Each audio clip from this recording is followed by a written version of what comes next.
Los primeros colonizadores habían llegado pacíficamente al imperio, pero las invasiones posteriores fueron sangrientas y destructivas. Incluso la misma Roma fue saqueada en la época de San Agustín. Y ahora se preguntarán, ¿quién es San Agustín? San Agustín de Hipona, también conocido como San Agustín, fue un filósofo y teólogo, uno de los más grandes del cristianismo, de hecho, santo, padre y doctor de la Iglesia Católica. Fue obispo de Hipona en el norte de África y el líder de una serie de altercados contra las herejías del pelagianismo, los maniqueos y los donatistas. Él defendía a capa y espada sus creencias, ya que los donatistas pues querían como que hacerlo más suave, de a ver, así la vamos a sobrellevar, vamos a poder ser la religión, pero pues no con tantas reglas, y él dijo, ni más, esto se tiene que seguir al pie de la letra, y siempre mantuvo su postura. Agustín solo quería conocer a Dios y el alma, así que empleó la fe como para justificación de su creencia. En esta etapa, el hombre de plano no quería bajar a la realidad y solo quería estar subido en su nube, ya que le dio completamente la espalda al mundo observable lleno de dolor y confusión, y dijo, ¿saben qué? Yo me voy a deslindar de esto y me voy a concentrar solo en el cielo y en el alma. Justo le pasó a San Agustín, que lo vieron como la típica oveja negra. Él tuvo que luchar contra los ideales de aquellos que rechazaron a los filósofos clásicos. De hecho, San Bernardo censuró la excesiva curiosidad en torno a sus creencias cristianas, a tal punto de que de hecho quemaron libros heréticos y obras de arte. De hecho, San Agustín de Hipona era un tipo bastante interesante que, en lo personal, creo que yo sí me daría un toque con él, porque en el aspecto de la filosofía estaba fumadísimo, tenía ideas que, vaya, creo que ni a tu amigo más marihuano se le ocurrirían.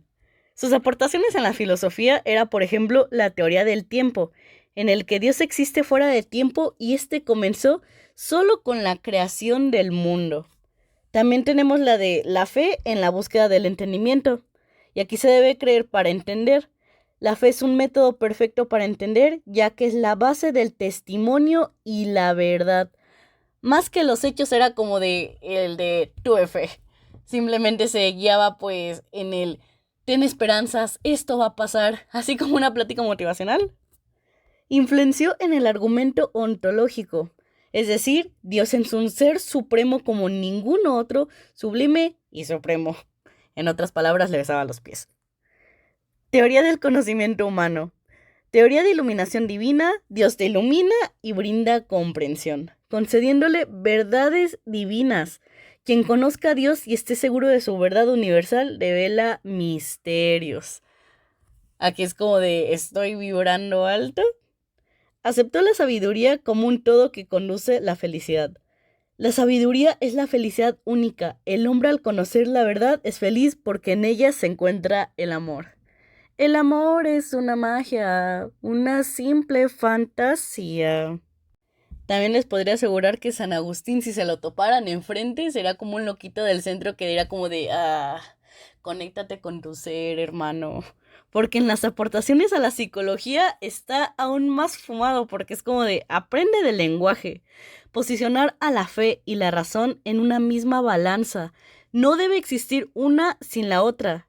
La fe es más importante y necesita de la razón para tener validez. Es como de, cree en ti y gracias a esto, tu conocimiento será verdadero. El método de la introspección es el hábito de hablar con el alma y conseguir mediante la plática interna la respuesta a tus propios problemas. Bien psicológico el asunto ya impuso a posicionar a la introspección como una base del pensamiento y la psicología humana. En resumen, se podría decir que San Agustín de Hipona podría ser cualquiera de nosotros de aquí. La Baja Edad Media, que se dio entre el 1000 y el 1300, tuvo avances sociales que llegarían a definir el mundo moderno. Con estos se conlleva el predominio de la ley sobre la autoridad personal, el capitalismo o el desarrollo de ciudades. La expresión de importantes actitudes de la psicología, escenario para el desarrollo posterior de teorías sobre la sociedad y la motivación humana. Santo Tomás de Aquino nació en Italia en 1224. Fue un teólogo y filósofo italiano. Fue el máximo representante de la filosofía escolástica medieval. Él tuvo la reformulación de la teoría cristiana. Ingresó en 1244 en la Escuela Dominicana de Colonia y en 1245 a la Universidad de París, donde se formó en filosofía y teología de la mano de Alberto Magno.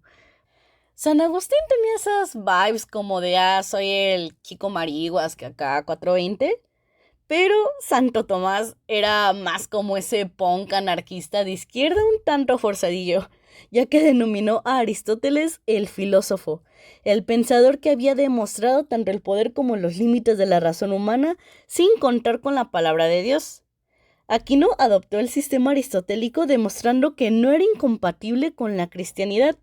Igual como que lo forzó un poquillo, porque cuando Aristóteles permanecía cerca de la naturaleza sin hacer mencionar a Dios, Aquino lo reorientaba todo para hacerlo depender de Dios y de su revelación. O sea, era como de que a fuerzas era lo que él quería, ¿no? Él era un tanto más realista, ya que sus aportaciones en la filosofía era considerar la fe con la razón. La fe podía ser una verdad de orden superior, pero no se contradecía con la lógica. También elaboró una doctrina filosófica, o llamada el tomismo, que tomaba las ideas platónicas que había adoptado el cristianismo anteriormente y las fundió con la tesis de Aristóteles. Y esto marcaría el futuro de la historia. Al fin, alguien que cree en el libre albedrío. Según él, toda persona tiene un alma inmortal que no pertenece al mundo natural. Transita por el mundo de la materia, pero no forma parte de él, y por tanto no está sujeta a la ley natural ni sometida a las causas y efectos. Los últimos años de la Edad Media, el Renacimiento y la Reforma, que fue entre el 1300 y el 1600, era cuando todo se estaba yendo a la miércoles en el siglo XIV, porque los factores se desembocarían en el fin de la Edad Media. Hubo depresión económica, la población comenzó a disminuir, se incrementó el crimen y la violencia, hubo la peste negra de 1348, se murió un chingo de gente, como un tercio de la población europea. La iglesia predominaba con la desconfianza, se perdió también la confianza medieval y se reconocieron los límites de la razón humana. En el renacer del empirismo, el pensador más influyente de la última época del medievo fue Guillermo de Ockham, cuya contribución más relevante fue el restablecimiento del empirismo, liberándolo de la metafísica y haciéndolo accesible al análisis psicológico. O sea, es como de, ya, si no sabes matemáticas, pues ya ni pedo, pero sí vas a poder analizar psicológicamente, aunque sea, bueno. Para Platón, lo real eran las formas, para Aristóteles eran las esencias, mientras que para los medievales eran las ideas en la mente de Dios. Para los griegos y los medievales, el único conocimiento verdadero era el conocimiento de los universales. Mantenían que el alma racional o intelecto tan solo podía alcanzar el conocimiento de los universales y no de los objetos particulares. Aquí ya se va notando que poco a poco vamos a hacer a Dios a un lado y vamos a escuchar a nuestro cerebro, porque él tenía la concepción de que el criterio del conocimiento era la observación del mundo. Ockham era franciscano y conservó un importante elemento agustiniano en su visión del alma. Podemos alcanzar un conocimiento más allá de la mera reflexión sobre nuestros actos. El alma puede conocerse a sí misma directamente, y no solo de forma indirecta. De acuerdo con él, el alma no posee la facultad de la voluntad o el intelecto. Lo que denominamos una facultad es tan solo una etiqueta para un cierto tipo de acto mental. Ockham podía hacer muchas cosas, pero una de las cosas que no era es que él no era hipócrita. Él no le echaba la culpa a Dios o a alguna entidad de todo lo que me pasa es el plan de Dios. Nah. Fue el primer pensador que planteó el gran protagonismo de los hábitos. Él juzgaba los hábitos como conceptos mentales. Él creía que es tan solo a partir de la fe cuando alcanzamos el conocimiento del alma inmortal.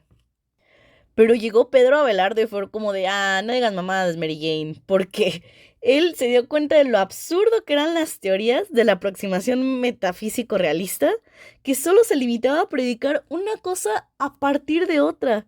Él afirmó que el hombre debía ser considerado como una etiqueta, o aún mejor, un concepto que aplicamos a cualquier individuo. Según él, Los conceptos no eran más que imágenes o etiquetas puramente mentales, y esta posición se convertiría en un precedente de las concepciones de Occam.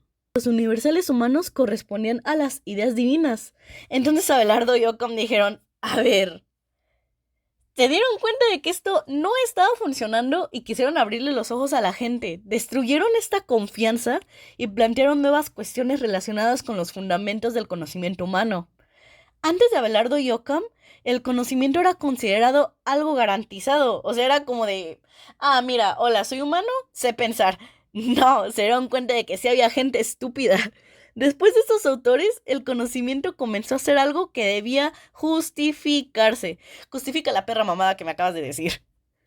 Los filósofos tuvieron que demostrar de qué forma se podía distinguir el conocimiento de la opinión sin hacer referencia a Dios ni a las formas. Es como de, cualquier cosa que hagas es tu culpa. Tienes que hacerte responsable y no tienes que culpar a nadie más.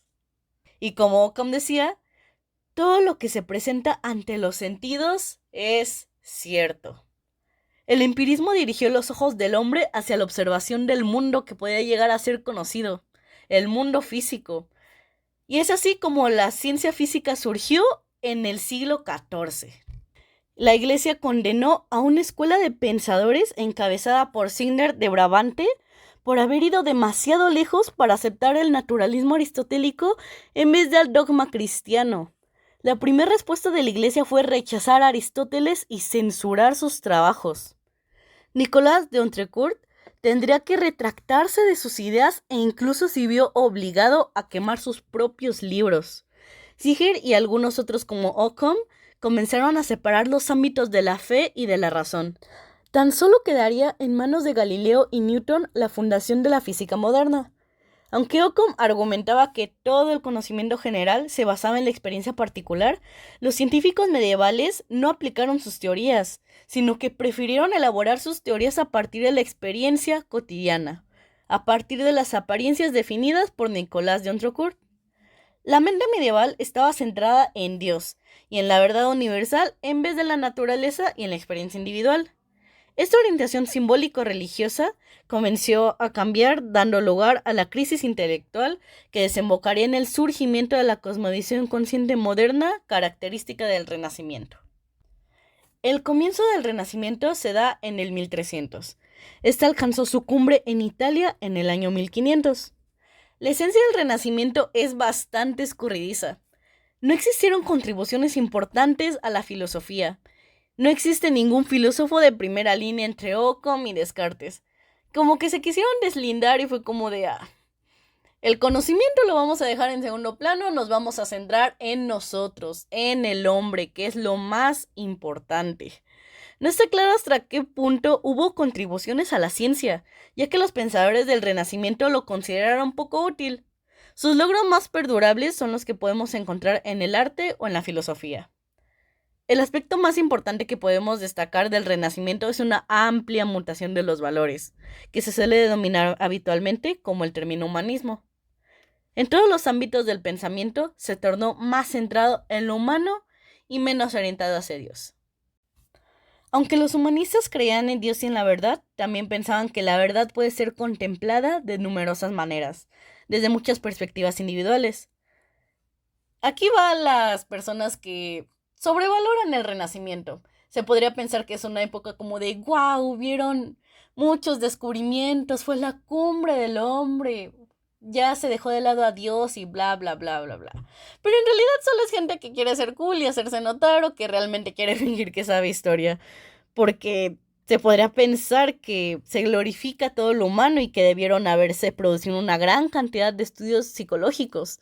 Pero esto realmente no ocurrió. Se escribieron sus obras para exaltar a la humanidad, para establecer el lugar más adecuado del ser humano en la naturaleza. Pero simplemente no se ocuparon de estudiarlo. Es decir, solo querían glorificar al hombre. Como que lo científico, las investigaciones las dejaron en segundo plano. Oficialmente, la reforma comenzó en el año 1517.